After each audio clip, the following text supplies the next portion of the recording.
মরুভূমি পার হয়ে যায়। এক পর্যায়ে গিয়ে এরা বুঝতে পারে যে এরা পাচার হয়ে গেছে।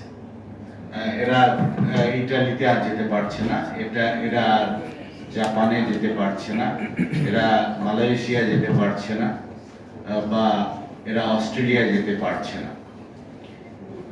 যখন বুঝতে পারে তখন তারা ফেরত আসার চেষ্টা করে, তখনই এরা থার্ড হ্যান্ডে চলে যায়, সেকেন্ড হ্যান্ড বা থার্ড হ্যান্ডে চলে যায় ফিরে আসার জন্য। কিন্তু তাদেরকে ফিরতে চায় না, তখনই ওইখানকার যে থার্ড হ্যান্ডের হাতে তারা আছে, তারা যোগাযোগ করে তার ফ্যামিলির সাথে যে আমাদেরকে এতগুলো টাকা দাও, তাকে আমরা তাহলে তাকে আমরা ফেরত তোমার দেশে ফেরত পাঠাবো। ওই যোগাযোগের ভিত্তিতে আমাদের স্বরাষ্ট্র মন্ত্রণালয় কাজ করে।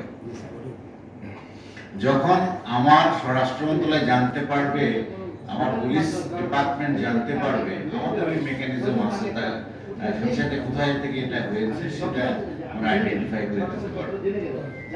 একটা কল পেলেই হবে। দেশে ঢোকার পরে তাকে রিহ্যাবিলিটেশনের জন্য আমার ইনার সিস্টেম, দেশে আসার আগে না।